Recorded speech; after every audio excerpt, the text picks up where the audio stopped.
Electrostatic মানে electric field চ্যাপ্টারটা আজকে সেকেন্ড ক্লাস। এর আগের ক্লাসে আলোচনা হয়েছিল তড়িৎ বলরেখার আগে পর্যন্ত, তাই তো? কুলম্বের উপপাদ্য দিয়ে শেষ করেছিলাম, কিছু ছোট ছোট প্রবলেম করেছিলাম।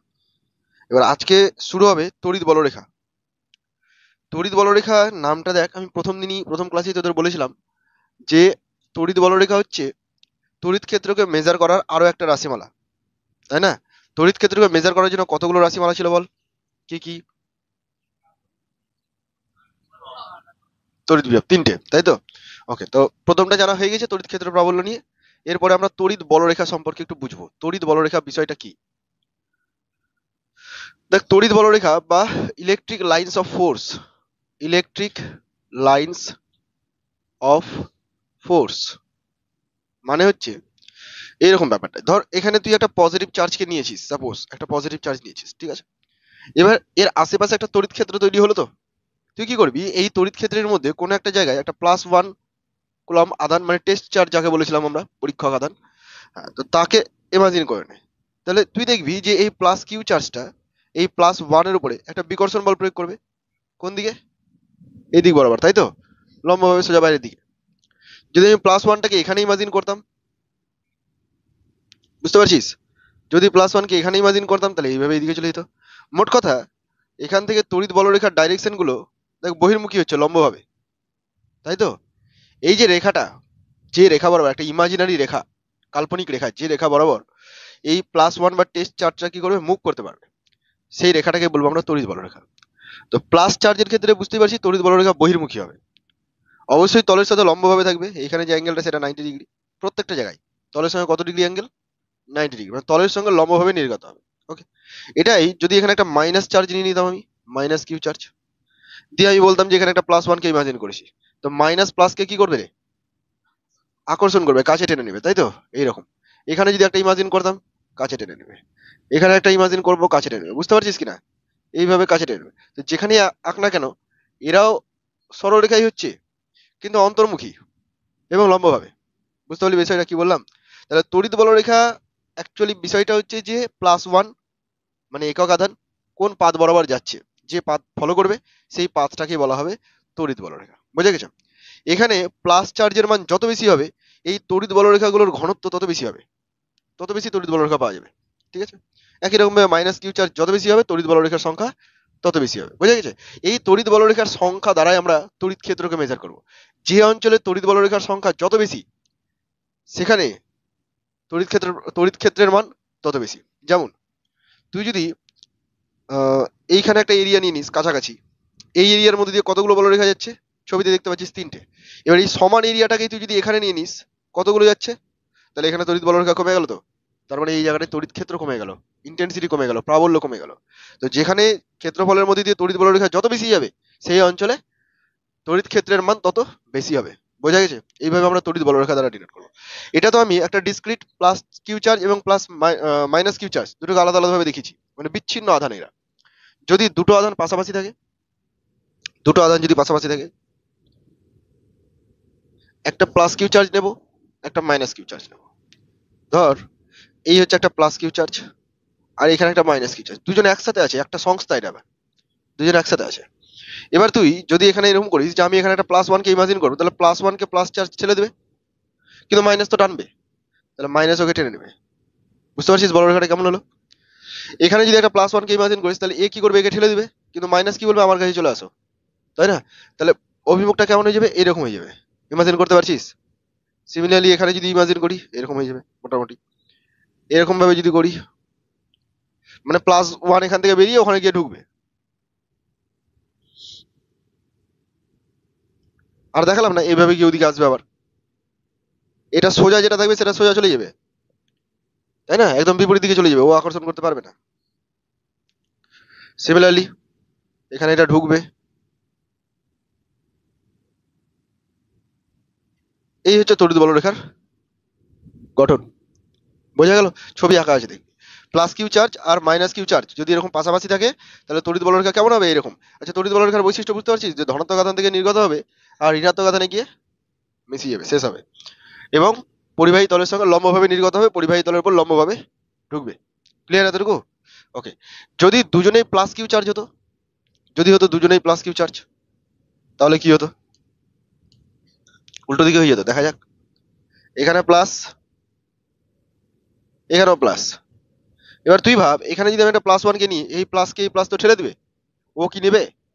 ও ঠেলে দিবে। তাহলে এ কি করবে? এইদিকে যাওয়ার সম্ভাবনা, এ ঠেলছে, এখানে শক্তিটা বেশি বলে ঠেলে দিচ্ছে, কিন্তু ও নিবে না, দিয়ে এইভাবে বেঁকে চলে গেল। বুঝতে পারলি?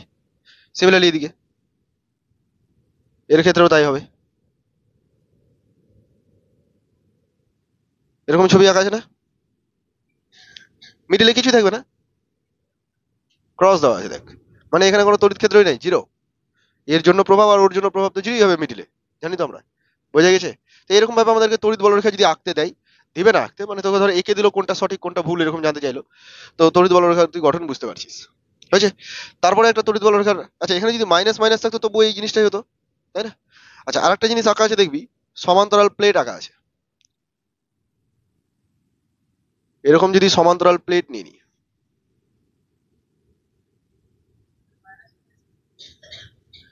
এখানে যদি মাইনাস নিতি, দেখ এখানে যদি মাইনাস নিতি, এখানে যদি মাইনাস নিতি, তাহলে এখানকার প্লাস ওয়ান কে মাইনাস কি করতো? কাছে টেনে নিত, তাই না?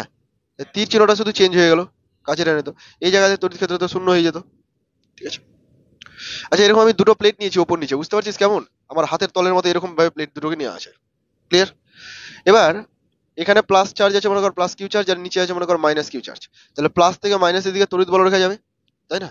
তড়িৎ বলরেখাগুলো এরকম হবে।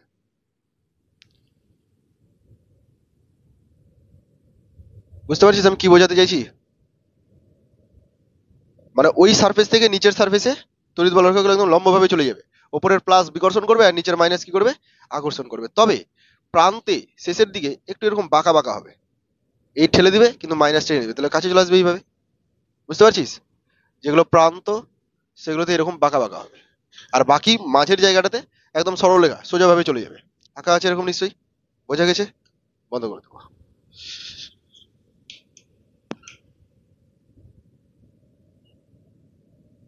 দেবো ওটা।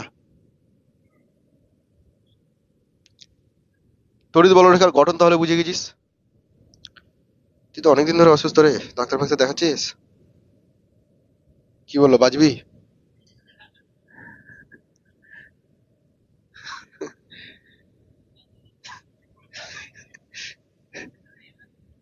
বেচারা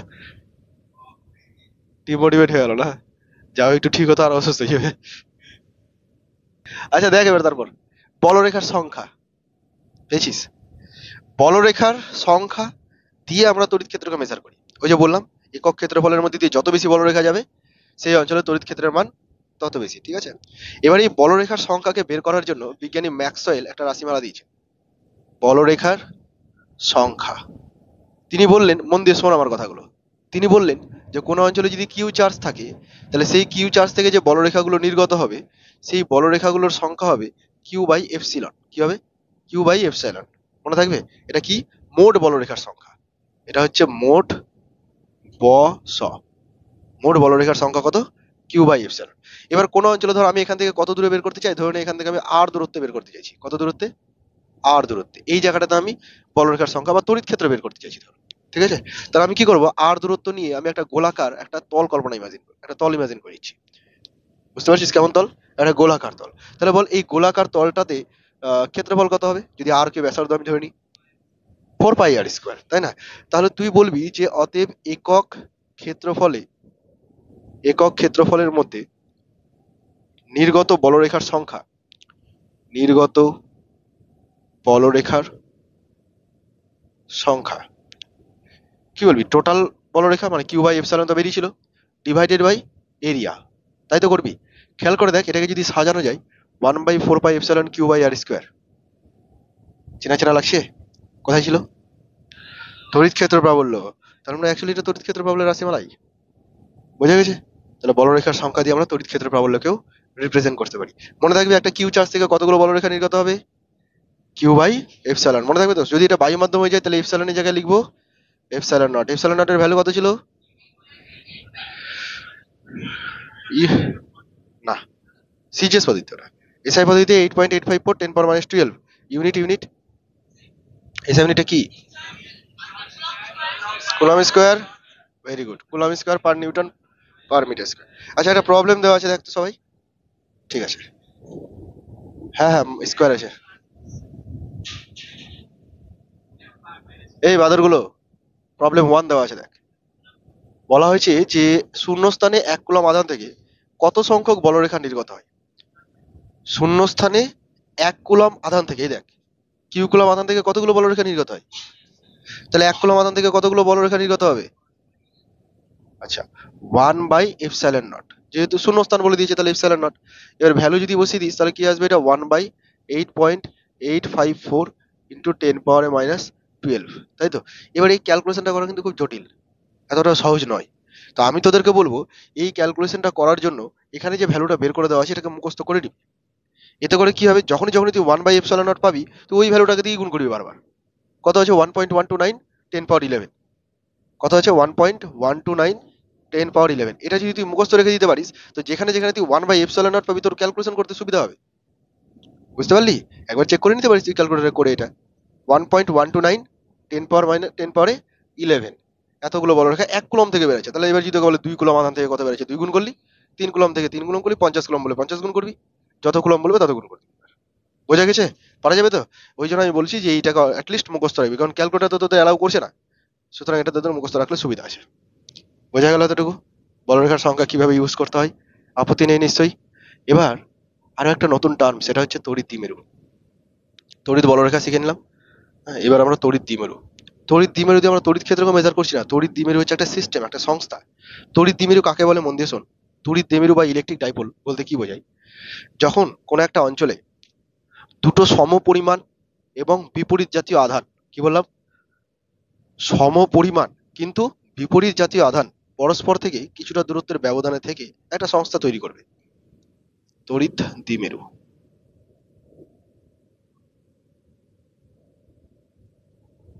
এই ধর একটা প্লাস কিউ চার্জ নিয়েছি আর একটা মাইনাস কিউ চার্জ নিয়েছি। এদের মধ্যে ডিস্টেন্স খুব বেশি হয় না, আমি বোঝানোর সুবিধার্থে দূরে দূরে আঁকছি, প্রায় কাছাকাছি থাকে। ঠিক আছে? তো সামান্য দূরত্বের ব্যবধানে থেকে যখন একটা সংস্থা তৈরি করবে, এরা দুজন সবসময় একসাথে থাকবে, কানেক্টেড থাকবে। এরকম থাকে অনেক, কিন্তু HCl অণু, H প্লাস Cl মাইনাস, পাশাপাশি আছে, একটা প্লাস একটা মাইনাস, একই চার্জ তো। তো বাস্তব জীবনে একটা এক্সাম্পল দিলাম, জলের অণুর ক্ষেত্রে হতে পারে, কার্বন ডাইঅক্সাইডের ক্ষেত্রে হতে পারে, বিভিন্ন ক্ষেত্রে হতে পারে। তো এরকম একটা প্লাস একটা মাইনাস সমপরিমাণ যদি থাকে আর পরস্পর থেকে কিছুটা দূরে থাকে, তাহলে কি বলবো একে আমরা? তড়িৎ দ্বিমেরু বা ইলেকট্রিক ডাইপোল। বোঝা গেছে? আচ্ছা, এই ডিস্টেন্সটাকে আমরা 12 ধরে চলবো। চাইলে এলও ধরতে পারতাম, চাইলে আরও ধরতে পারতাম। প্রচলিত আছে 12 ধরে চলবে। এতে করে কি হবে, যে ফর্মুলাগুলো আমি ডিরাইভ করবো সেই ফর্মুলাগুলো খুব ইজি হবে, মনে রাখাটা সুবিধা হবে। ঠিক আছে? তাহলে এই হচ্ছে একটা তড়িৎ দ্বিমেরু সংস্থা। এবার এই তড়িৎ দ্বিমেরুটার ইন্টেন্সিটিকে মেজার করার জন্য ব্যবহার করা হয় তড়িৎ দ্বিমেরু ভ্রামক। কি ব্যবহার করা হয়? তড়িৎ দ্বিমেরু ভ্রামক। এইটা হচ্ছে রাশিমালা। তড়িৎ দ্বিমেরু ভ্রামকটা হচ্ছে একটা রাশিমালা, আর তড়িৎ দ্বিমেরুটা কি? একটা সংস্থা। ঠিক আছে? তড়িৎ দ্বিমেরু ভ্রামক কি করে মেজার করা হয় জানিস?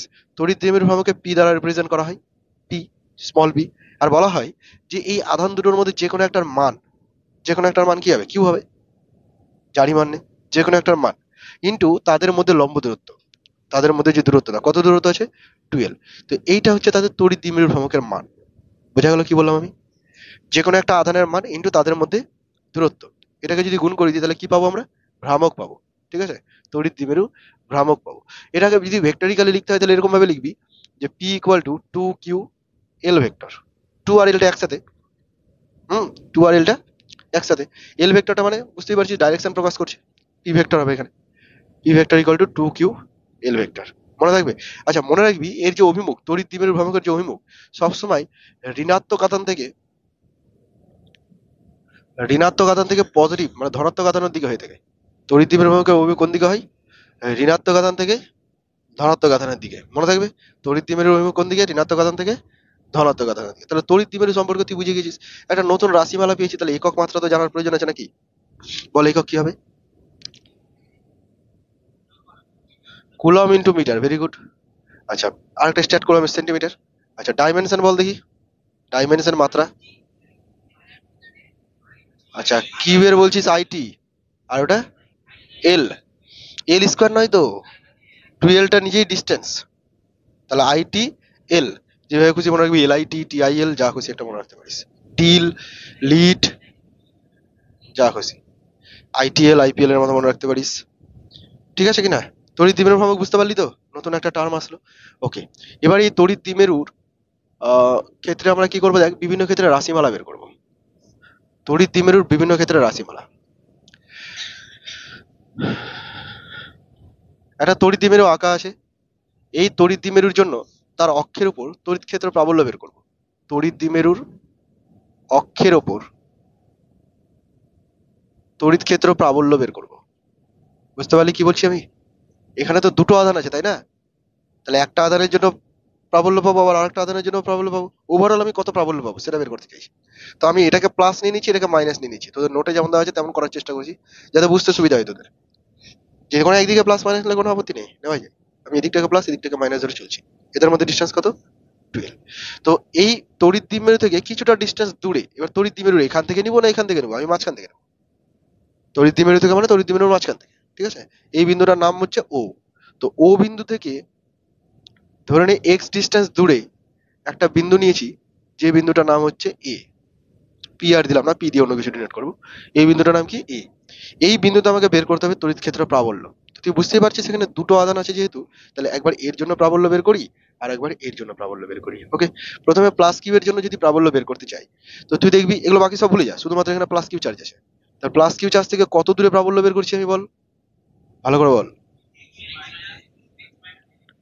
এক্স মাইনাস এল, না ভালো করে শোন, এতটুকু টুয়েলভ, এতটুকু এল, পুরোটা এক্স, তাহলে এইটুকু এক্স মাইনাস এল। বোঝা গেছে কিনা? আমি জাস্ট একদম রাফ করে তোদেরকে দেখিয়ে দিচ্ছি, কারণ কোনো ডেরিভেশন তোদেরকে প্র্যাকটিস করতে হবে না, ফর্মুলাটা মুখস্থ রাখতে হবে। এবার ফর্মুলা কোথা থেকে আসলো, ওই শান্তিটা আনার জন্য আমি তোদেরকে জাস্ট দেখিয়ে দিচ্ছি কিভাবে আসলো। দেখ বিষয়টা কেমন। প্লাস কিউবের জন্য যদি প্রথমে বের করতে চাই, তাহলে ই প্লাসই বলে দিলাম আমি, এটাকে প্লাসের জন্য বের করছি। 1/4 পাই এপসাইলন নট ফর শূন্য মাধ্যম ইন্টু কিউ বাই কত বললি তোরা, এক্স মাইনাস এল তার স্কোয়ার। আচ্ছা ভেক্টর কোয়ান্টিটি না, তাহলে অভিমুখের দরকার আছে তো, কারণ দুজনের লব্ধি বের করবো আমি, অভিমুখ তো কনসিডার করতেই হবে। অভিমুখ কোন দিকে হবে, প্লাস প্লাসকে ঠেলে দিবে। তার মানে যদি এটার নাম হয়, এটার নাম কি দিব, এক্স ওয়াই দিয়ে দিলাম মনে কর, ওই এক্সও দেওয়া যাবে না, এম এন দিয়ে দিলাম মনে কর। তাহলে এন এ বরাবর, এন এ এই বরাবর, বুঝতে পারলি? সিমিলারলি এবার মাইনাসের জন্য যদি বের করতে হয়, তাহলে 1/4 পাই এপসাইলন নট, ওপরে আবার মাইনাস কিউ বলিস না, আমি ভ্যালু লিখবো, কোনো ডাইরেকশন লিখে দেবো, ঠিক আছে? কিউ ডিভাইডেড বাই ডিস্টেন্সটা কত কে বলবি, এখান থেকে শুরু করে ওই বিন্দুর ডিস্টেন্স, এক্স প্লাস এল, এইটুকু এল আছে এক্সট্রা, বাকিটাতে এক্স আছেই, তাহলে এটা হলো এক্স প্লাস এল। খুব সিম্পল তো। আচ্ছা অভিমুখ কোন দিকে, মাইনাস প্লাসকে কাছে টানবে মানে এই দিকে, তাহলে এ থেকে এন এর দিকে বা এ থেকে এম এর দিকে, যে কোনো একটা বলতে পারিস, এ এন বরাবর।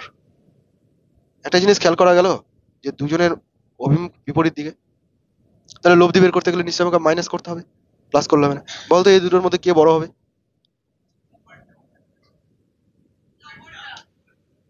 ওপরেরটা বড় হবে। হুম, নিচে ছোট আছে, ডিভাইড করতে গেলে বড় হয়ে যাবে টার্মটা আরো, তাহলে ওপরেরটা বড় মানে ই প্লাস বড়। তো আমি যখন লব্ধি বের করবো, অতএব লব্ধি প্রাবল্য, লব্ধি প্রাবল্য, তখন করব কি, ই প্লাস মাইনাস ই মাইনাস, বুঝতে পারলি? বড় থেকে ছোটটা মাইনাস করছি, তাহলে অভিমুখ কোন দিকে হবে, যখন বড় থেকে আমি ছোট মাইনাস করবো তখন অভিমুখ বড়টারই হবে, এনে বরাবর হবে। তো ওটা আমি পরে লিখে দিচ্ছি। ইকুয়াল করলে কি আসবে দেখ, 1/4 পাই এপসাইলন নট দুজনেরই ছিল, কিউটাও দুজনের ছিল। এখানে থাকবে প্লাসের জন্য 1 আর মাইনাস এল তার হোল স্কোয়ার, আর এখানে থাকবে 1/r+l তার হোল স্কোয়ার। এক্স ছিল, তাহলে এখানে আর করে দিই। হ্যাঁ তোদের নোটে আর আছে না,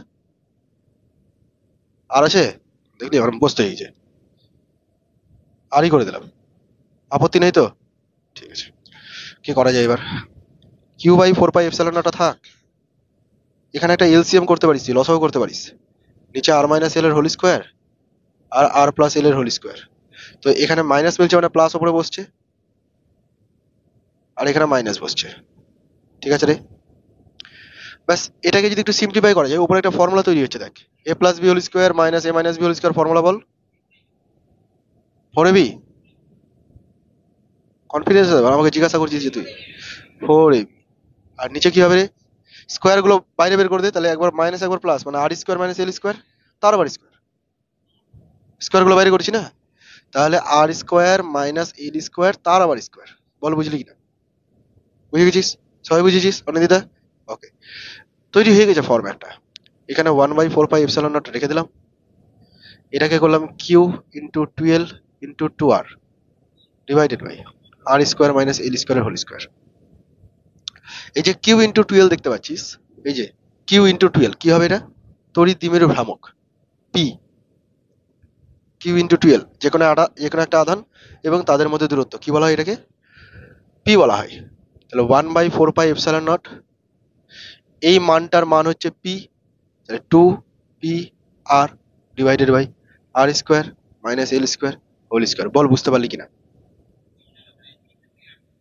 হ্যাঁ, এই যে আমি এখানে লিখে দেখিয়ে দিচ্ছি, পি মানে হচ্ছে কিউ ইন্টু 12 লিখেছিলাম না, সেটাই। 2 তো ছিলই অলরেডি বাইরে একটা, ওই 2টাকে লিখেছি। তো এই যে ফর্মুলাটা, এটা কোন দিক বরাবর? এটা আসলো বড়টা মানে এনএ বরাবর, এনএ বরাবর। এটা তোকে মুখস্থ করতে হবে এই রাশিমালাটা। এটা অক্ষের উপর বের করেছি। অক্ষ মানে বুঝতে পারছিস তো, এদের দুজনকে জয়েন করতে গেলে যে লাইনটা পাবো সেই লাইনটাকে অক্ষ বলা হয়। তো অক্ষের উপর কোনো একটা বিন্দুতে যদি আমাকে তড়িৎ ক্ষেত্র বের করতে হয়, 1/4πε0 উপরে কি হবে? 2pr by R square minus L square তার হোল স্কোয়ার। কোথায় ওই এপসাইলন আর কে দেওয়া আছে? পাই মাধ্যম না হলে অন্য যে কোনো মাধ্যম হলে কে আসবে? জেনারেলি লিখেছি ওটা। বল বুঝেছিস? এনে বরাবর কেন হচ্ছে? এই বড়, এই ছোট। আচ্ছা, আমার উপরে ফোর্স অ্যাপ্লাই করছে মনে কর, এদিকে একজন 50 নিউটন, এদিকে একজন 20 নিউটন। আমি কোন দিকে যাবো? এদিকে যাবো। কত নিউটনের জন্য? 30 নিউটনের জন্য। 50 থেকে 20 মাইনাস করছিস, তাহলে বড় থেকে যদি ছোট মাইনাস করি এই ডাইরেকশন হবে তো? বুঝে গেছিস?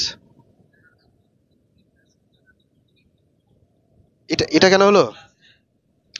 এখানে প্লাস যখন নিয়েছি, প্লাস এ বিন্দুর +1 কে কাছে টানবে না দূরে ঠেলবে? এই প্লাস চার্জ এখানকার +1 কে কাছে টানবে না দূরে? দূরে যদি ঠেলে দেয় তাহলে কোন দিক বরাবর হচ্ছে? এন থেকে এ বরাবর হচ্ছে। হয়েছে? এবার বুঝে গেছে? ওকে। তো এই রাশিমালাটা মুখস্থ করতে পারবি তো? 2pr বাই, প্রথম প্রথম তো সহজ লাগছে, এরকম আর একটা ফর্মুলা আসবে তখন যাবে গুলিয়ে কোনটা কার। 2pr/r² মাইনাস এল স্কোয়ারের হোল স্কোয়ার। ঠিক আছে? এবং সেটা পজিটিভ থেকে বহির্মুখী এনে বরাবর। ওকে, নেক্সট এবার করব তড়িৎ দ্বিমেরুর লম্ব সমদ্বিখণ্ডকের উপর প্রাবল্য। লম্ব সমদ্বিখণ্ডক।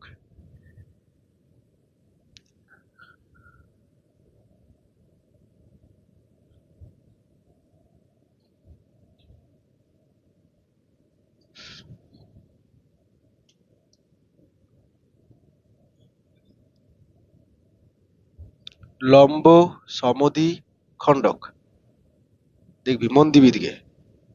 এই দেখ, একটা মাইনাস চার্জ, এই একটা প্লাস চার্জ, এদের মধ্যে ডিসটেন্স কত বলেছি? 12।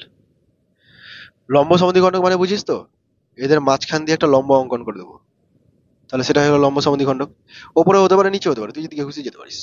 এটা হলো একটা লম্ব সমদ্বিখণ্ডক। বলেছি এই লম্ব সমদ্বিখণ্ডকের উপর যে কোনো বিন্দুতে, কোথায় একটা বিন্দু নিবি তুই, এখানে নিয়ে নে। বিন্দুটা কত দূরে আছে বলতো? ধরে নিচ্ছে আর দূরত্বে। হলো, এটা এম, এটা এন, আর এই বিন্দুর নাম বলে দিলাম আমি ধর এ। তাহলে এটাকে ও বলে দিলাম মাঝখান। তাহলে এ ওটা হচ্ছে আর, এ ওটা কত, আর এম এন দৈর্ঘ্যটা কত, ও এন কত, এম ও কত। বুঝে গেছিস? এবার তোকে বের করতে হবে এখানে কি তড়িৎ প্রাবল্য। কার জন্য তড়িৎ প্রাবল্য বের করবি? প্রথমে প্লাস কিউ এর জন্য বের কর, তারপর মাইনাস কিউ এর জন্য বের কর, দিয়ে ওভারঅল একটা ইফেক্ট দেখে নে। ভেক্টর আছে যেহেতু ভেক্টর ফর্ম কাজে লাগাতে হবে। তো প্লাস কিউ এখানকার +1 কে কি করবে রে? কাছে টানবে না দূরে ঠেলবে? এইভাবে ঠেলে দেবে না নিশ্চয়ই? তো আমি এটাকে বলে দিলাম ই প্লাস। U1 U2 দিয়ে হয়তো লিখেছি আমি। তো ই প্লাস, ই প্লাসটাকে যদি বের করি দেখ এরকম হয় কিনা। ই প্লাস মানে হচ্ছে 1/4πε0 into Q divided by A N তার স্কোয়ার। মানে এই ডিস্টেন্সটা নামিয়ে দিয়ে দিলাম আমি। বের করা যায় যদিও √r² প্লাস এল স্কোয়ার, অতিভুজ না? বের করা যায় তো? তো আমি আপাতত ওটা লিখে রাখলাম, পরে রিপ্লেস করছি। ই মাইনাস যদি বের করতে হয়, দেখ ই মাইনাস কি করবে? মাইনাস এটাকে এই দিক বরাবর ঠেলে দিবে, তাই না? আর বলছে কাছে টানবে তো, তাহলে এটা এই দিক বরাবর হবে। বোঝা গেল? এটা কার ডাইরেকশন? ই মাইনাসের ডাইরেকশন। হলো, ই মাইনাসটা কত? ই মাইনাসটা 1/4πε0 Q divided by A M square. একটু দেখে বলতো মান দুটো আলাদা না কি? কেন? এন আর এমটা কি একই না? হুম, সমদ্বিখণ্ডক কে কিছু মানে সমদ্বিবাহু ত্রিভুজ হয়ে গেছে, মান দুটো কিন্তু সমান। তাহলে কি করবো? মাইনাস করলে 0 হয়ে গেল। তাহলে ওই বিন্দুতে লব্ধি ক্ষেত্র প্রাবল্য শূন্য। না, মাইনাস করা যায় না এরকম ভাবে। একই লাইনে থাকতে গেলে মাইনাস করা যায়। এ একটা এদিক অভিমুখে আছে, একটা এই অভিমুখে আছে, কি করে এদেরকে মাইনাস করবো? একই লাইনে যদি থাকতো তবে প্লাস মাইনাস করা যায়। যেমন আমি 50 আর 20 এক্সাম্পল দিলাম তোকে, একটা লাইনে হচ্ছিল। এবার এদিকে একজন 50 দিচ্ছে, এদিকে একজন 20 দিচ্ছে, তাহলে তুই বলতে পারবি আমার উপরে 50 প্লাস 20 70 কাজ করছে? বলা যাবে না। একই রেখায় হলে বলা যায়। তাহলে এখানে তোকে কি করতে হবে? ভেক্টর বিভাজন করতে হবে। আগেরটাতে কেন করলাম? আগেরটাতে কেন করলাম? একই লাইনে ছিল, দুটো একই লাইনে ছিল বলে যোগ বিয়োগ করাটা গেল। এখানে একই লাইন নেই। তাহলে আমাকে কি করতে হবে? এখানে অ্যাঙ্গেল ফ্যাঙ্গেল গুলো ধরে নিতে হবে। আমি কি করে নিচ্ছি? ধরে নিচ্ছি যে এইখানে অ্যাঙ্গেলটা তৈরি করেছে থিটা, অবভিয়াসলি এটাও থিটা, তাই না? আচ্ছা, এই যে ই প্লাসটা দেখতে পাচ্ছিস, একে দুটো উপাংশে ভাঙ, একটা হচ্ছে লম্ব উপাংশ আর একটা অনুভূমিক উপাংশ, পেয়েছিস? যদি এই অ্যাঙ্গেলটাকে থিটা বলিস তাহলে অবশ্যই এই অ্যাঙ্গেলটাও থিটা হবে, অনুরূপ কোণ হবে তো নাকি? আচ্ছা, তাহলে এটাকে বলা হবে ই প্লাস কস থিটা, আর ওপরটা হবে ই প্লাস সাইন থিটা। এই প্লাস মানে যোগ করছি না, প্লাসটা সাফিক্সে। হ্যাঁ, এবার মাইনাসের জন্য যদি করিস, দেখ মাইনাস কোণ দিয়ে কাজ করছে? নিচের দিকে। এই অ্যাঙ্গেলটা থিটা হতে গেলে এই অ্যাঙ্গেলটা কত? একান্তর কোণ। জেড তৈরি করছে একান্তর কোণ থিটা। তাহলে এই দিকে একটা উপাংশ পাবো যাকে বলবো ই মাইনাস কস থিটা, আর নিচের দিকে একটা কম্পোনেন্ট পাবো যাকে বলবো ই মাইনাস সাইন থিটা। বোঝা গেছে কিনা বল? তুই আমাকে বলতো ই প্লাস আর ই মাইনাস এর মানটা একই না?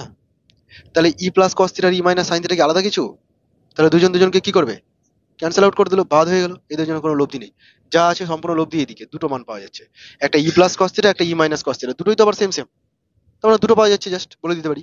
অতএব তুই বলতে পারিস যে লব্ধি প্রাবল্য is equal to 2 into E plus cos theta বা 2 into E minus cos theta, যেটা খুশি একটা লিখলেই চলবে। দুটো তো সেম। বোঝা গেছে কিনা বল? ব্যাস, প্রায় কাজ হয়ে গেছে। এবার শুধু একটু লিখবো। ই প্লাসটাকে লিখে দে 1/4 pi epsilon naught into Q by A N তার হোল স্কোয়ার, লেখা যাবে? আচ্ছা, কস থিটাটাকে একটু দেখ। থিটাটা আমার ধরা মান, তাই না? থিটাকে রিপ্লেস করবো। যদি তুই এই ত্রিভুজটার কথা ভাবিস, ত্রিভুজটা হচ্ছে এ ও এন, পেয়েছিস ত্রিভুজটা? সমকোণী ত্রিভুজ। এই কোণটা 90 ডিগ্রি। আচ্ছা, এটা থিটা, তার মানে এটা লম্ব, এটা ভূমি, আর এটা অতিভুজ। যদি কস থিটা বলি তাহলে ভূমি বাই অতিভুজ। ভূমিটা কত? এল। ভূমিটা কত? অতিভুজ কত? এন। তাহলে আমি এখানে লিখবো ভূমি বাই অতিভুজ। বল, আপত্তি আছে কারো? সবাই বুঝে গেছিস? এটা হচ্ছে ই প্লাস এর মানটাকে লিখেছি এখানে, লিখবো। হ্যাঁ হ্যাঁ, একদম।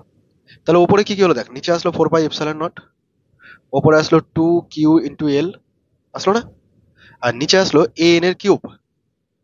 আচ্ছা, এ এন কে যদি আমি এরকম লিখি, এই ছবিতে দেখ, এ এনটাকে যদি লিখি √L² প্লাস R², লিখতে পারি তো? অথবা L² প্লাস R² পাওয়ারে 1/2 লেখা যায়। এই এ এনটাকে ওটাই লিখবো আমি।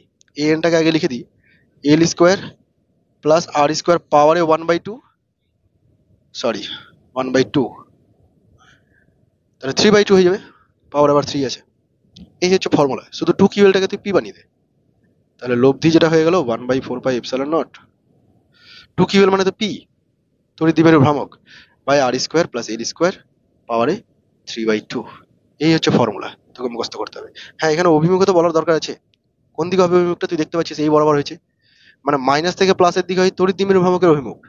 মাইনাস থেকে প্লাসের দিকে তড়িৎ দ্বিমেরু ভ্রামকের অভিমুখ, কিন্তু এটা পেয়েছি কোন দিকে? উল্টো দিকে। মানে তুই বলতে পারিস দ্বিমেরুর বিপরীত দিকে। কোন দিকে? দ্বিমেরুর বিপরীত দিকে বা প্লাস থেকে মাইনাসের দিকে বলতে পারিস। হ্যাঁ, ওই তো হলো একই কথা, দ্বিমেরুর বিপরীত দিকে। আচ্ছা, এবার বুঝতে পারলি কিনা দেখ ফর্মটা কেমন আসলো।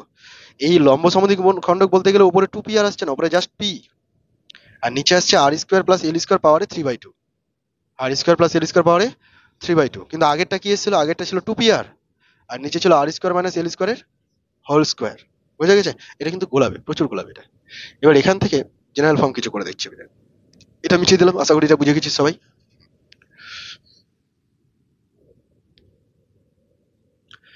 এবার একটা জেনারেল ফর্ম দেখ। অক্ষের উপর যে কাজটা আমি করলাম সেটা হচ্ছে ই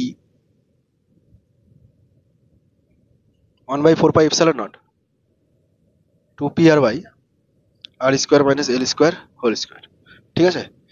আর লম্ব সমদ্বিখণ্ডকে যখন করলাম, শর্টে লিখে দিচ্ছি,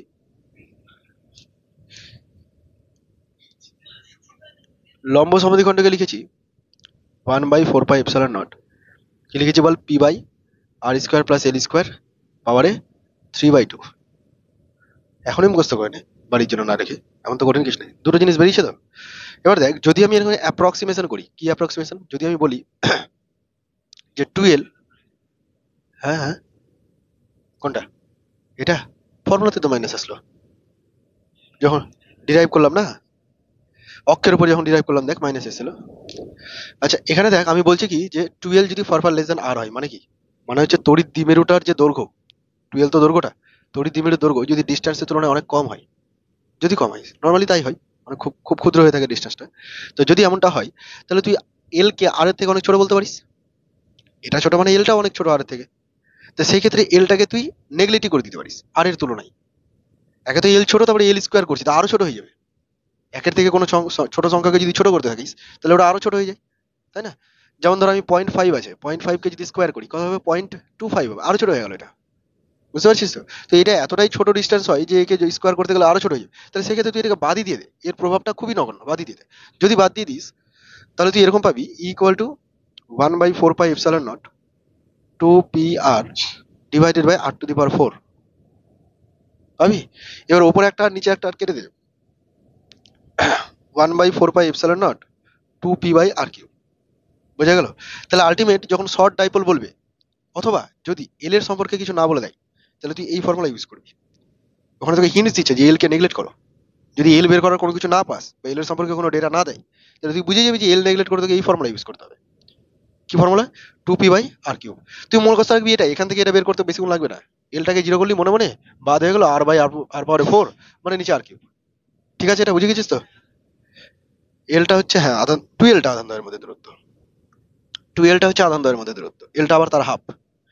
আচ্ছা, এবার লম্বর ক্ষেত্রে একটু দেখা যাক। এখানেও যদি একই রকম হয়, 12 ফার লেস দেন যদি আর হয়, তাহলে এল ফার লেস দেন আর, মানে স্কোয়ার করলে আরো ছোট হয়ে গেল, তাই না? এখানে তো স্কোয়ার আছে মানে আরো ছোট হয়ে যাবে।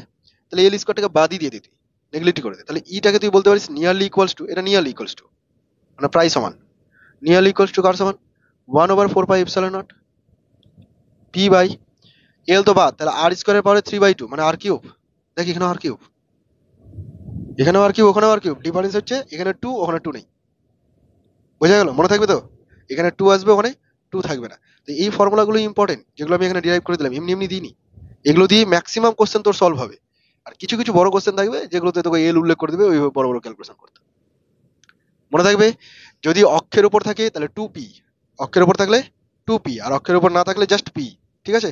অক্ষের উপর থাকলে আর square minus L square whole square, অক্ষের উপর না থাকলে আর স্কোয়ার প্লাস এল স্কোয়ার পাওয়ারে 3/2। আমি ডেরিভেশনটা করে দিলাম, এবার তোদের মনে থেকে যাবে যে অক্ষের উপর যখন করেছিলি তখনই একবার নিচে মাইনাস একবার প্লাস এসেছিল বলে এই ফর্মুলা এসেছে।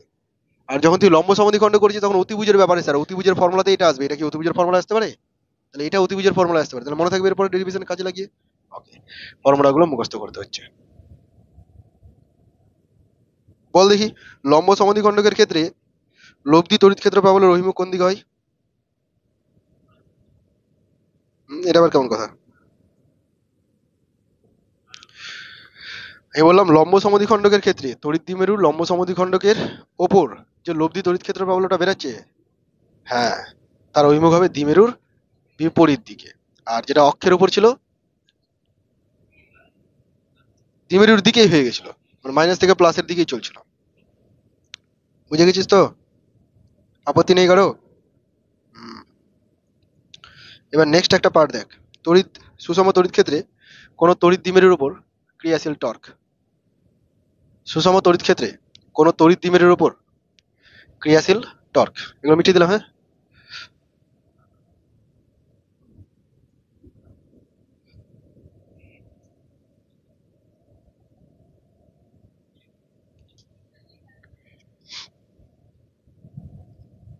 লেখা আছে, সব লেখা আছে। আচ্ছা দেখ, এবার আমরা বের করব টর্কের রাশিমালা। কি বের করব? টর্ক, টর্ক নামটা শুনেছিস আগে কোনোদিন? কোথায় শুনেছিস বলতো? দ্বিমেরু ভ্রামকে টর্ক শুনে নিলি? দ্বিমেরু ভ্রামক তো জীবনে প্রথম শিখলি, জড়তার ভ্রামক চ্যাপ্টারটাতে ছিল। টর্ক সম্বন্ধে কেউ কোনো ধারণা দিতে পারবি আমাকে? মোটামুটি কাছাকাছি চলে গেলি। বলি, ওটাকে দ্বন্দ্ব বলে, দ্বন্দ্বের ভ্রামককে বলে টর্ক। এবার দ্বন্দ্বের ভ্রামক কথাটার অর্থ কি সেটাও বলছি। টর্ক জিনিসটা কি সেটা বলছি। যেমন আমরা আমরা নর্মালি কি হচ্ছে রৈখিক ক্ষেত্রে অ্যাপ্লাই করে করে অভ্যস্ত। রৈখিক ক্ষেত্রে আমরা বল প্রয়োগ করতে গেলে বস্তুর স্মরণ ঘটে, এটা আমরা বুঝি। রৈখিক স্মরণ ঘটে, কোনো বস্তুকে যদি রৈখিক স্মরণ ঘটাতে হয় তাহলে ওর উপরে বল প্রয়োগ করতে হবে। কিন্তু কোনো বস্তুর মধ্যে যদি ঘূর্ণন সৃষ্টি করা হয় তাহলে সেই বস্তুর উপরে টর্ক প্রয়োগ করতে হবে, বল নয়। কি প্রয়োগ করতে হবে? টর্ক। মানে স্মরণের জায়গায়, রৈখিক স্মরণের জায়গায় যদি কৌণিক স্মরণ চলে আসে তাহলে বলের জায়গায় চলে আসবে টর্ক। আর টর্ক মানে তুই ধরে নে দ্বন্দ্বের ভ্রামক। টর্ক কি করে মেজার করতে হয় একটু বলি। এই একটা ছিপি, ছিপি দিয়ে যখন বলছি তাদের ছিপি বলি, এই ছিপির উপরে যখন তুই বল প্রয়োগ করছিস এইভাবে বল প্রয়োগ করছিস, তাই না? তার মানে একটা আঙুল এদিকে, একটা আঙুল পেছন দিকে, একটা উপরের দিকে ফোর্স অ্যাপ্লাই করছিস, একটা নিচের দিকে ফোর্স। এই দুটো ফোর্স সমান সমান হয়ে থাকে সাধারণত, সমান সমান ফোর্স অ্যাপ্লাই করছিস এবং এদের মধ্যে কিছুটা ডিস্টেন্স আছে। তাহলে দুটো আলাদা ক্রিয়া রেখাতে যখন দুটো বল কাজ করবে তখন বলা হয় যে এখানে বলের এখানে দ্বন্দ্বের ভ্রামক কাজ করছে। এবং দ্বন্দ্বের ভ্রামককে মেজার করা হচ্ছে কি করে? যে কোনো একটা ফোর্সের মান, যে কোনো একটা ফোর্সের মান এবং তাদের মধ্যে যে দূরত্ব, ক্রিয়া রেখার মধ্যে দূরত্ব, এটাকেই বলা হচ্ছে বলের দ্বন্দ্বের ভ্রামক বা বলের ভ্রামক বা টর্ক। ঠিক আছে? তাহলে টর্ক মানে কি? ফোর্স ইন্টু লম্ব দূরত্ব, ফোর্স ইন্টু লম্ব দূরত্ব, যে কোনো একটা ফোর্স ইন্টু লম্ব দূরত্ব। টর্ক কখন পাওয়া যাবে? যখন বস্তুর মধ্যে ঘূর্ণন সৃষ্টি হবে। ঠিক আছে? তো আমরা এখানে টর্ক পড়বো কি করে? তড়িৎ দ্বিমেরুর ক্ষেত্রে আমরা টর্ক পড়তে চাইছি কেন? তড়িৎ দ্বিমেরুর ক্ষেত্রে ঘূর্ণন সৃষ্টি হয়। কিভাবে সৃষ্টি হয় আমি একটা কেস তৈরি করছি, দেখ। মনে কর কোনো একটা অঞ্চলে সুষম তড়িৎ ক্ষেত্র আছে। যদি কোনো অঞ্চলে সুষম তড়িৎ ক্ষেত্র থাকে তাহলে সেই অঞ্চলের তড়িৎ ক্ষেত্রকে রিপ্রেজেন্ট করার জন্য সমান্তরাল এবং সমদূরবর্তী সরলরেখা দ্বারা রিপ্রেজেন্ট করা হয়। মনে থাকবে? কোনো অঞ্চলের তড়িৎ ক্ষেত্রকে যদি সুষম প্রকাশ করতে হয় তাহলে কি করতে হবে? সমমুখী, সমান্তরাল এবং সমদূরত্বে অবস্থিত সরলরেখা দ্বারা প্রকাশ করতে হবে। তাহলে বুঝিয়ে যাবে যে ওই অঞ্চলে তড়িৎ ক্ষেত্র সমান্তরাল মানে সমান আছে, সুষম আছে। এবার এখানে তুই একটা তড়িৎ দ্বিমেরু রাখলি, মনে কর এখানে একটা প্লাস কিউ চার্জ আছে, এখানে একটা মাইনাস কিউ চার্জ আছে। এটা হলো একটা তড়িৎ দ্বিমেরু, বোঝা গেছে? এই দাগগুলো ইমাজিনারি লাইন, আমি জাস্ট লিখেছি। তুই এরকম একটা তড়িৎ ক্ষেত্র রেখেছি, বুঝতেই পারছিস তড়িৎ ক্ষেত্রের অভিমুখ কোন দিক থেকে কোন দিকে হয়? মাইনাস থেকে প্লাসের দিকে। তাহলে অভিমুখের সঙ্গে তড়িৎ ক্ষেত্রের অ্যাঙ্গেল আছে একটা, এই অ্যাঙ্গেলটাকে তুই ধরে নে থিটা। কত অ্যাঙ্গেল? Theta angle. এবার বিষয়টা দেখ, এর মধ্যে একটা ঘূর্ণন সৃষ্টি হবে। কি করে বুঝলাম এর মধ্যে ঘূর্ণন সৃষ্টি হবে? দেখ, প্লাস কিউ চার্জকে এই তড়িৎ ক্ষেত্র একটা ফোর্স অ্যাপ্লাই করবে না? কোন দিকে ফোর্স অ্যাপ্লাই করবে? ওর তড়িৎ ক্ষেত্রের দিকে। প্লাসকে প্লাসের দিকে ফোর্স অ্যাপ্লাই করবে, মনে পড়ছে? এই দেখ আমরা পড়েছিলাম F equal to Q into E, এটা তো মনে আছে নিশ্চয়ই। তো ই এর যেদিকে ডাইরেকশন, এফ এরও সেই দিকে direction, F equal to Q into E. ঠিক আছে? তাহলে এর উপরে এই দিকে একটা ফোর্স কাজ করবে, সেই ফোর্সটার মান হচ্ছে এফ।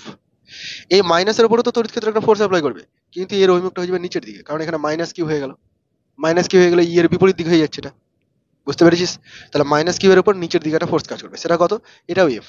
এবং দুটোকে তুই কিউ ই বলতে পারিস, এটারও মান কিউ ই, এটারও মান কিউ ই। এখানে মাইনাস দিলাম না কেন? ভেক্টর লিখিনি তো, মাইনাস দেবো কেন? আমি জাস্ট মান লিখছি। তাহলে এবার একটা জিনিস খেয়াল কর, এই তড়িৎ দ্বিমেরুর উপর দুটো ফোর্স কাজ করছে চিপির মতো, এবং দুটো ফোর্সের মানই সমান, কিউই কিউই, কিন্তু দুটো বিপরীত দিকে কাজ করছে এবং আলাদা ক্রিয়া রেখায় কাজ করছে।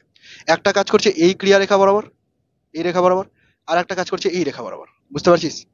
একটা এই রেখা, একটা এই রেখা, দুটো আলাদা আলাদা রেখায় কাজ করছে। তাহলে এদের মধ্যে কি হবে? ঘূর্ণন সৃষ্টি হবে। এটা এইদিকে নিয়ে যাবে, এটা এইদিকে নিয়ে যাবে, দিয়ে এইভাবে ঘুরে যাবে পুরোটা, বুঝতে পারলি? এরকম ভাবে একটা রোটেশন ক্রিয়েট হয়ে যাবে, এরকম ভাবে দুজন ঘুরে যাবে, অসুবিধা নেই নিশ্চয়ই। এবার এখানে থেকে টর্ক বের করতে হবে। টর্ক, টর্কের রাশিমালাই তুই পড়েছিস, torque tau is equal two যে কোনো একটা বল কিন্তু তাদের ক্রিয়া রেখার মধ্যে লম্ব দূরত্ব। এই হচ্ছে তোর ফর্মুলা, জানা আছে, না জানা থাকলে এখন জেনে নে। এবার বলের মান তুই দেখতে পাচ্ছিস, যে কোনো একটা বলের মান যদি নিয়ে নিই কিউই, কিন্তু লম্ব দূরত্ব যদি বের করিস, লম্ব দূরত্ব মানে এই ক্রিয়া রেখা আর এই ক্রিয়া রেখার মধ্যে দূরত্ব, মানে এই ডিসটেন্সটা বের করতে হবে। সুবিধা হয় যদি আমি এখান থেকে এইভাবে টেনে দিই, তাহলে এই ডিসটেন্সটা বের করতে হবে আমাকে। ঠিক আছে? আচ্ছা দেখ, যদি এটা থিটা হয় তাহলে এই অ্যাঙ্গেলটাও থিটা। কেন? একান্তর কোণ, তাই না? এরকম এরকম সমান্তরাল হচ্ছে আর এটা ভেদক হচ্ছে, তাহলে এটাও থিটা। এই দৈর্ঘ্যটা কত রে? 12। তড়িৎ দ্বিমেরুর দৈর্ঘ্য না 12, তাহলে 12 থিটা। তাহলে এই অংশটা 12 কস থিটা হবে আর এই অংশটা 12 সাইন থিটা হবে। তাহলে এটা হচ্ছে 12 সাইন থিটা। নোংরা হলো, বাট বোঝা যাচ্ছে কিনা? তাহলে লম্ব দূরত্ব হচ্ছে 12 সাইন থিটা। আপত্তি আছে বুঝতে? তাহলে অতএব টর্কের রাশি হলো tau equal to Q E into 12 sine theta. ঠিক আছে? এটাকে তুই এরকম বলতে পারিস, কিউ ইন্টু 12টাকে একসাথে রাখ, তারপরে ই সাইন থিটা সাজানো যায়। আর কিউ ইন্টু 12 মানে তো P, P E sine theta. এই হচ্ছে টর্কের রাশিমালা। টর্ক ইকুয়াল টু কি হলো? P E sine theta. তোরাও পার্থি করতে নাকি এগুলো? একটু বাড়িতে যদি সময় দিতি ফোন টোন না কেটে, তাহলে হয়তো এগুলো তোরা আবিষ্কার করে নিতি। টাউ ইকুয়াল টু কি আছে? পি ই সাইন থিটা কি হলো? আচ্ছা, পেছনটা দিচ্ছি।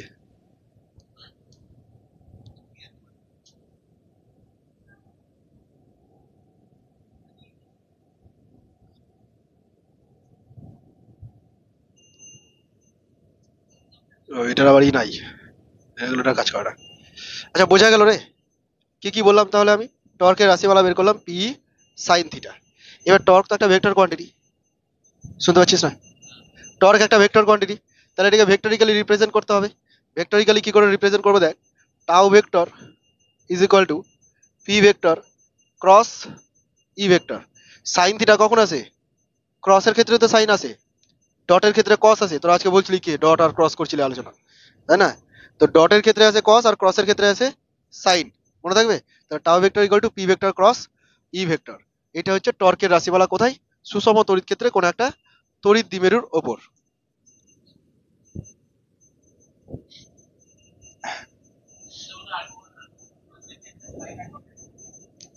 আচ্ছা, মানে ভেক্টর ভুলে গেছিস তোরা?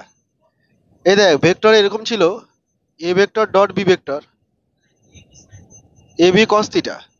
আর যদি এ ভেক্টর ক্রস বি ভেক্টরের মান বলা হয় তাহলে এ বি সাইন থিটা। তো সাইন থাকতে গেলে এটা লেখা যায়, আমি তাই করিস। ঠিক আছে তো? আচ্ছা, এবার কিছু ক্ষেত্র আছে, এখানে কিছু বিশেষ ক্ষেত্র দেওয়া আছে। বলে যে থিটার মান যদি এরকম এরকম হয় তাহলে কি কি হবে। যেমন ফার্স্ট কেস বলা হয়েছে থিটার মান, কেস ওয়ান, থিটার মান বলা হয়েছে যদি 90 ডিগ্রি হয়। থিটার মান 90 ডিগ্রি মানে কেমন বলতো ছবিটা? থিটা 90 ডিগ্রি মানে এরকম ভাবে তড়িৎ দ্বিমেরুটা আছে। তড়িৎ দ্বিমেরু এরকম নেই, কেমন আছে? এরকম, তবেই তো 90 ডিগ্রি হবে। তো এইভাবে যদি থাকে তাহলে এখানে ভ্যালু বসা। সাইন 90 ডিগ্রি কত? 1। তার মানে টাও এর মান হয়ে যাচ্ছে পি ইন্টু ই। সেকেন্ড কেস, থিটাকে তুই 0 ডিগ্রি করে দে। থিটা 0 ডিগ্রি মানে কেমন? এই প্লাসটা থাকবে উপরে আর মাইনাস থাকবে নিচে। প্লাস যদি নিচে করে দিস আর মাইনাস যদি উপর দিকে করে দিস তাহলে কিন্তু 0 ডিগ্রি হচ্ছে না। ভালো করে শুনবি এই জায়গাটা। 0 ডিগ্রি অ্যাঙ্গেলটা কার কার মধ্যে? তড়িৎ দ্বিমেরুর সাথে তড়িৎ ক্ষেত্রে, তাই তো? তড়িৎ দ্বিমেরু মাইনাস থেকে প্লাসের দিকে, তাহলে এটা অভিমুখ। তো এটাকে যদি এরকম করে দিই তবে তো 0 ডিগ্রি হবে। বুঝতে পেরেছিস তো? তাহলে যখন 0 ডিগ্রি হবে তখন তুই বলবি টাও ইকুয়াল টু 0, কারণ সাইন 0 ডিগ্রি কত রে? আর একটা কি আছে? আর নেই। আর একটা 180 ডিগ্রি করে নে। যদি কখনো 180 ডিগ্রি থাকে, theta equal to 180 degree. 180 degree মানে কি বলতো? এই প্লাস ঘুরে যাবে নিচে আর মাইনাস ওপরে চলে যাবে। প্লাস নিচে মাইনাস ওপরে, তবেই তো 180 ডিগ্রি হয়ে গেল উল্টো দিকে। তো 180 ডিগ্রির ক্ষেত্রে বল এবার টাও কত হবে? সাইন 180 ডিগ্রি কত হয়? 0 হয়। Sine 180 degree 0, sine 180 degree 0। ঠিক আছে তো? 180 ডিগ্রির মাল্টিপাল করতে থাকবি, সাইনে সব 0 হবে। ওকে, তাহলে বোঝা গেল যে টাও এর মান ম্যাক্সিমাম হচ্ছে এই জায়গাটা, তাই না? টাও এর মান ম্যাক্সিমাম কোথায় হচ্ছে দেখ। এ কি করে বুঝলাম যে ওটাই ম্যাক্সিমাম মান? এইভাবে বুঝলাম যে সাইন থিটা আছে এখানে, সাইনের ম্যাক্সিমাম মান কত হয়? 1ই হয়। ওখানে সাইনের ম্যাক্সিমাম মান 1 বেরিয়েছে, তাহলে ওটা হচ্ছে টর্কের ম্যাক্সিমাম মান। তাহলে টর্ক সব থেকে মানে সর্বোচ্চ হবে কখন? যখন তড়িৎ দ্বিমেরু 90 ডিগ্রি অ্যাঙ্গেলে থাকবে। আশা করি বোঝা গেছে সবার? ওকে, তো এই হচ্ছে তড়িৎ দ্বিমেরুর টর্কের রাশিমালা। হ্যাঁ বল। লো হবে না রে, ওটা রেগুলেটর কাজ করে না, বন্ধ করে দেবো।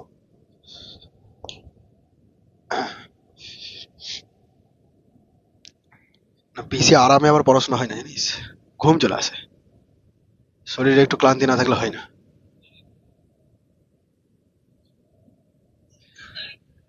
আচ্ছা, এবার দেখ তড়িৎ দ্বিমেরুর সংজ্ঞা তৈরি করা হয়েছে এখান থেকে। এই তড়িৎ দ্বিমেরুর সংজ্ঞার দিকে একটু দেখা। তড়িৎ দ্বিমেরু বলতে পি, হ্যাঁ, তড়িৎ দ্বিমেরুর ভ্রামক। এটার সংজ্ঞা যদি তৈরি করতে হয়, ভালো করে মন দিবে দিকে, সবকিছুকে 1 করে দেবো, তাহলে টাউ ইকুয়াল টু পি হয়ে যাবে। তার মানে তুই বলবি যে একক তড়িৎ ক্ষেত্র প্রাবল্যে, একক তড়িৎ ক্ষেত্র প্রাবল্যে ওর সঙ্গে 90 ডিগ্রি অ্যাঙ্গেল করে থাকলে দ্বিমেরুর উপর যে পরিমাণ টর্ক কাজ করবে তাকেই বলা হবে একক তড়িৎ দ্বিমেরুর ভ্রামক। বোঝা গেছে? বা 1 কুলম ইন্টু মিটার। তড়িৎ দ্বিমেরুর ভ্রামকের একক কি? কুলম ইন্টু, হ্যাঁ তো কুলম ইন্টু মিটার, আধান ইন্টু দূরত্ব, কুলম ইন্টু মিটার। বোঝা গেছে কিনা? তাহলে একক তড়িৎ ক্ষেত্র এবং মধ্যবর্তী অ্যাঙ্গেল 90 ডিগ্রি হতে গেলে ওদের মধ্যে যে পরিমাণ টর্ক কাজ করবে তাকেই বলবো আমরা তড়িৎ দ্বিমেরুর ভ্রামক। একটু সংজ্ঞাটার দিকে তাকা। একক প্রাবল্যের কোনো সুষম তড়িৎ ক্ষেত্রে, হ্যাঁ,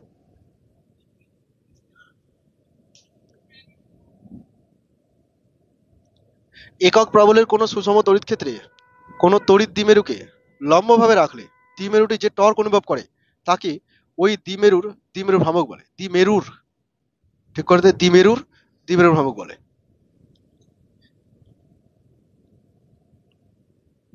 বোঝা গেছে? প্রবলেমটা তোরা একটু দেখে নিস, জাস্ট ফর্মুলা ইউজ করে করা হয়েছে, তবে ক্যালকুলেশন করা যাবে না এখানে হাতে, সেই জন্য আমি করাচ্ছি না। বুঝতে পারলি? এগুলো বোর্ডের কোয়েশ্চেন ছিল আগে। চল, মোটামুটি হলো। এবার আছে পরাবৈদ্যুতিক ধ্রুবক, এটাও বলে দিই, দেন গাউসের উপপাদ্য থাকবে, ওটা আরেকদিন চলবে। পরাবিদ্যুৎ, গাউসের উপপাদ্য, আচ্ছা পরাবৈদ্যুতটা বলে দিই। পরাবিদ্যুৎ বা পরাবৈদ্যুতিক ধ্রুবক মনে পড়ছে? নাম শুনেছিলি পরাবৈদ্যুতিক ধ্রুবক? ওটা হচ্ছে কোনো একটা মিডিয়াম, কোনো একটা মাধ্যমের কনস্ট্যান্ট, তাই না? কোন মাধ্যমের বলতো? পরাবিদ্যুৎ মাধ্যমের। পরাবিদ্যুৎ আবার কি জিনিস সেটা এখন বোঝাবো তোরা। পরাবিদ্যুৎ বা অন্তরক বলতে পারিস নর্মালি। কোন একটা মাধ্যমকে পরাবিদ্যুৎ বলা হয়। পরাবিদ্যুৎ বা অন্তরক পদার্থ দুই ধরনের হয়ে থাকে। কি কি আছে দেখ একটু। একটাকে বলা হচ্ছে অমেরুবর্তী পদার্থ, আর একটাকে বলা হয়েছে মেরুবর্তী পদার্থ। অমেরুবর্তী পদার্থ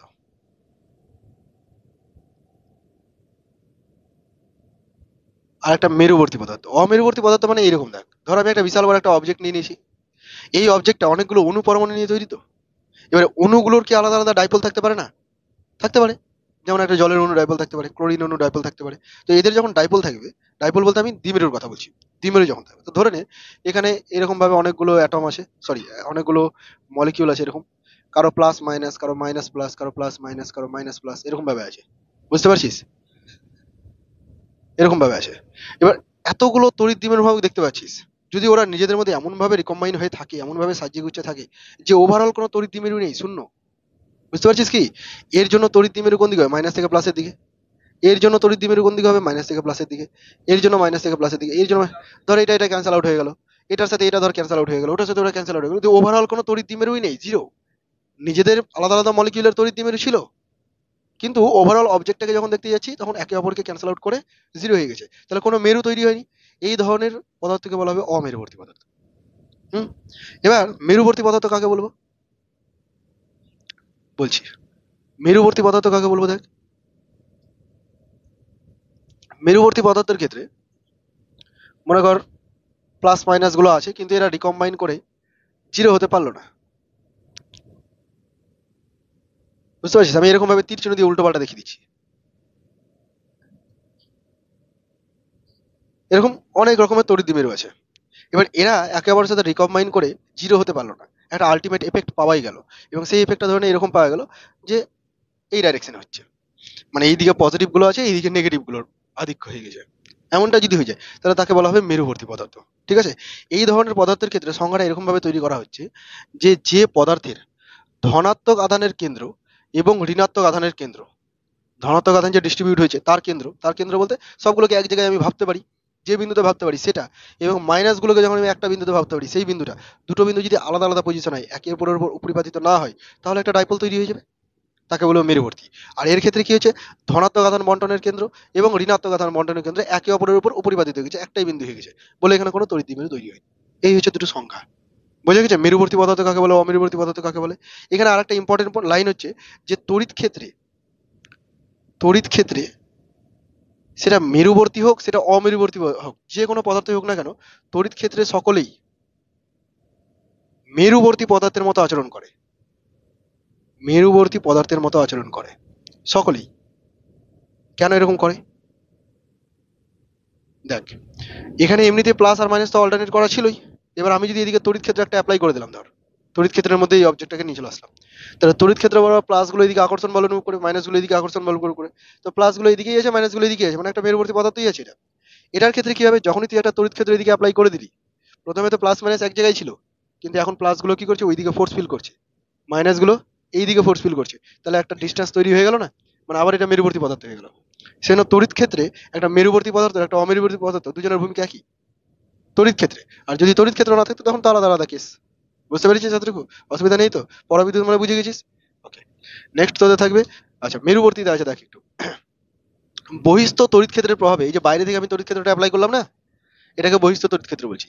এই বহিস্থ তড়িৎ ক্ষেত্রের প্রভাবে পরাবিদ্যুতের অণুগুলির সজ্জিত হয়ে তড়িৎ দ্বিমেরু গঠন করার ঘটনাকে বলা হয় মেরুবর্তিতা। যেমন এরা কি করছে, সজ্জিত হয়ে যাচ্ছে। কেমন হয়ে যাচ্ছে বলতো, এটা এরকম ছিল তো মাইনাস প্লাস, এটা এরকম ভাবে ঘুরে গেল প্লাস মাইনাস হয়ে গেল, প্লাস ওদিকে চলে গেল মাইনাস এদিকে। এটা এরকম ছিল তো, এটা এরকম ভাবে ঘুরে গেল প্লাস মাইনাস হয়ে গেল, মানে সবাই ওরিয়েন্টেড হয়ে গেল, সুন্দরভাবে দেখতে লাগবে। কেমন হয়ে যাবে যখনই তড়িৎ ক্ষেত্রে অ্যাপ্লাই করবো, plus minus plus minus plus minus, বুঝতে পারছিস? এরকম ভাবে সবাই ওরিয়েন্টেড হয়ে গেল, এরকম হয়ে গেল। তো এই ঘটনাটাকে বলা হচ্ছে মেরুবর্তিতা। ঠিক আছে, বহিস্থ তড়িৎ ক্ষেত্রের প্রভাবে যখন সব ডাইপোল গুলো একদিকে ওরিয়েন্টেড হয়ে যাচ্ছে, তখন সেই ঘটনাটাকে বলবো আমরা মেরুবর্তিতা। ঠিক আছে, এবং বহিস্থ তড়িৎ ক্ষেত্রে মেরুবর্তী অমরিবর্তী উভয় অনুই একই ধরনের আচরণ করে, বলে দিয়েছি অলরেডি আমি। ক্লিয়ার? আজকে এতটুকু পর্যন্ত থাকবে, কিছু প্রবলেম সলভ করবো এখান থেকে আমরা। হুম, বইটা বের কর।